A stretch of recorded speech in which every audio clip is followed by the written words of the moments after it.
Manchester United let go of over 200 staff members, and those staff members were not happy that they're more than willing to reveal a few details about the Glazer family, and it does not look good for them.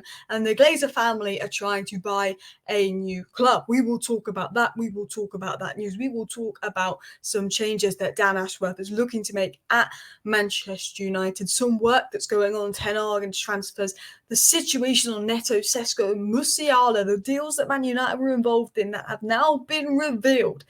McTominay leaving, Fulham, West Ham, Lindelof they want to get rid of. What is Man United's centre-back plan? What is the latest on the ins? Hello and welcome back to Alice Talks Football, and this is your 10-minute late-night Manchester United news roundup. Throughout most days in the transfer window, I'm going to do 10-minute videos every evening to round up all the news that you need to know. So let's start with this first story coming in from The Athletic. Manchester United co-owner Avram Glazer has failed in a bid to become the controlling shareholder of NWSL side Angel City. Good for Angel City. Good. They should never be allowed to touch or own a sports club again. They should be banned because all they do is ruin and profit and run down and ruin everything. They should not be allowed to touch things because everyone's saying, it's really bad that Ineos are letting go of 250 staff members. It's awful of Ineos. But Ineos had to do that because the Glazers overemployed because they were focusing on too much commercial stuff that didn't need to be done instead of employing the right people on the pitch. They had Ed Woodward operating Omar Barada, Jason Wilcock, Dan Ashworth's role, doing it all at once for nearly 10 years while they were overemploying every other element of the club. They were underemploying the footballing element of the club, the most important element, Dan Ashworth, Omar Barada, and Jason Wilcox. Ed Woodward did that all for nearly 10 years, and then they overemploy everywhere else. It shows the shambles of what Man United Football Club is and how badly it's been run, and I'm glad Ineos are changing that, but I'm not happy that 250 employees will be let go. And there's a lot of people inside Man United that are not happy with the Glazers, not happy with Jim Ratcliffe. They've been let go, so they're revealing details to The Athletic, to other sources about actually things that Man United have done. But let me get into this story first, and then I'm going to get into that story. So Man United's 1,150 strong workforce is the biggest of any football club in the world, and it will be cut by 250 employees this summer after a review instigated by Sir Jim Ratcliffe. There was a belief that the leadership during the era when Ed Woodward was an executive vice chairman put too much emphasis on commercial growth. No shite. So let's dive in to this next story where some of these employees aren't happy. So it was said former employees The Athletic spoke to claim United were the first to several promising talents in recent years, only for the club to fail to move quickly when it mattered. Neto at Wolves, Sesko Musiala, all players United had opportunities to sign as youngsters on the cheap. And is anyone the slightest bit surprised by that? No, I'm not the slightest bit surprised. Are you? Man United opportunities to get Glazer for £4 million. Couldn't be bothered. Julian Alvarez for £14 million.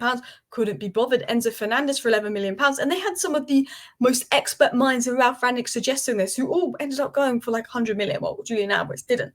They didn't. They had a Haaland. Ollie rang up them and said, you should get this Haaland kid for £4 or $5 million. They did not. How many times has Man United passed on buying a player for cheap that is a young talent because the Glazers don't want to get out and spend it in January? The Glazers only spend when there's a panic, they've missed out on a transfer target, there's pressure on them, aka we didn't get Sancho after wasting 3 months on Sancho, so we're now going to go bring in Pelistri and Ahmad and overpay for Ahmad. I mean, I like Pelistri and Ahmad, but that's what happened. And then Teller's on loan and then Cavani on a free. They didn't plan any of that. It happened last minute. Same when we didn't get Frankie de Jong after wasting all summer on it. We went and spent big on Casemiro. They don't spend unless they have to. I mean, in January, there's so many good opportunities out there, and they're like, no. They're like, no. They don't want to push the deal. And we've known that. Ragnick said that. Everyone said that. How many opportunities have Man United missed out on? Cheap opportunities that we've actually had the money to do because the Glazers don't want to dip their pocket into it. And then when the pressure's on, the Glazers panic and they overspend. The worst part about the Glazers is they have the likes of Ed Woodward, Matt Judge making massive decisions, John Murtough, Richard Arnold, who were not footballing people.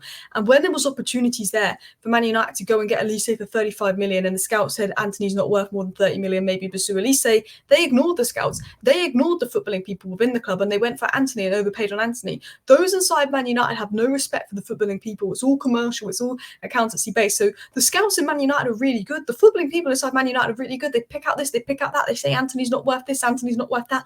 But those above them ignored them, which is so important why Ineos have changed that. It's so important why Ineos have brought in Dan Ashworth and Jason Wilcox and why that's such a major change, because of how ignored those in the club are. Now, Dan Ashworth, what is going to change? So Eric Ten Hag is going to retain a crucial vote on any incomings, and no player will be summed of this agreement. But Ineos also have a veto. Ineos and Eric Ten Hag have to agree on the signing. It can't be someone Ten Hag wants and Ineos say no, it won't happen. It has to be both of them, which is good. Ten Hag will still have power, but I do think Ineos will take over power, and I think Ten Hag will then put trust in Ineos to take over power because he now knows he's working with footballing people, not Murta and Arnold. I understand Ten Hag wanting a say on transfers with Murta and Arnold because they were idiots. You know, these guys aren't idiots. It was also said that Man United are expected to step up their transfer business now. Dan Ashworth has been cleared and start work as sporting director. Dan Ashworth is expected to come in imminently. Omar Barada comes in next week. Jason Wilcox is already in. Christopher Bivell's coming in. All of a sudden, we've got 4 people doing that role. 4 people working hard, 4 people doing that role.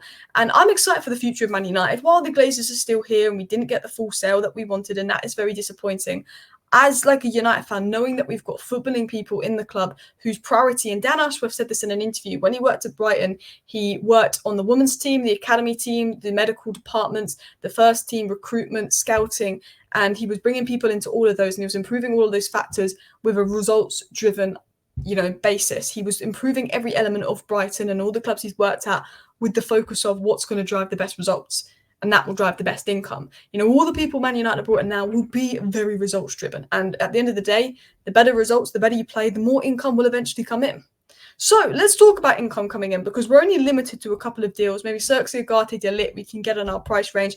And then anything else we raise has to come through sales. Now, Man United need 2 midfielders, so McTominay and Casemiro being offloaded for £70 million combined, plus wages saved, could go into 2 good midfield signings. Now, there could be good options for McTominay, and with 1 year left on this deal, Man United are more than willing to listen to offers for McTominay, but only for the right price, as he can still offer value to the squad next season, which is fair enough. I'd sell him if we can, pure FFP profit. It was said by Michael Plant 82 that Fulham are leading the race to sign Scott McTominay and are expected to lodge a bid later this summer. Southampton, Newcastle and West Ham are also interested in Scott McTominay. There is interest in Scott McTominay. I think he's most likely to go to a Newcastle or a West Ham, but I don't think Newcastle are going to go in for a midfielder because I think they're looking at winger and striker. I think their midfield is quite compact. They also need a centre-back. But I do believe that West Ham could come back in for McTominay, especially with Paquetá obviously having sort of issues and maybe out. Scott McTominay is an attacking-minded player who isn't, really a replacement for him, but he can sort of contribute in that sort of 8 role. I think there will be clubs interested in him. Fulham seem to be leading the race. Palhinha to Bayern is done, so hopefully we do get bids in for McTominay, but who knows if McTominay will want to leave Manchester United. Also, another player that Man United are looking to sell, and we've all known this for a while, is Victor Lindelof. They want to ideally sell, to be honest, one Victor Lindelof and Maguire, one or the other. But I think Victor Lindelof is one they're desperate to offload because he just has 1 year left on his contract. This is our last opportunity to get money for him. He's always injured. He's a worse player than Maguire. And because he's on lower wages than Maguire, he could be easier to sell. So Victor Lindelof has a few options. He's weighing them up. But Ineos are trying to push Victor Lindelof out of the club. But he may stay and go as a free agent, although he's not guaranteed game time if he stays. So hopefully he leaves. We get money for him and we can pursue a second centre-back signing, which brings us into second centre-back signing news.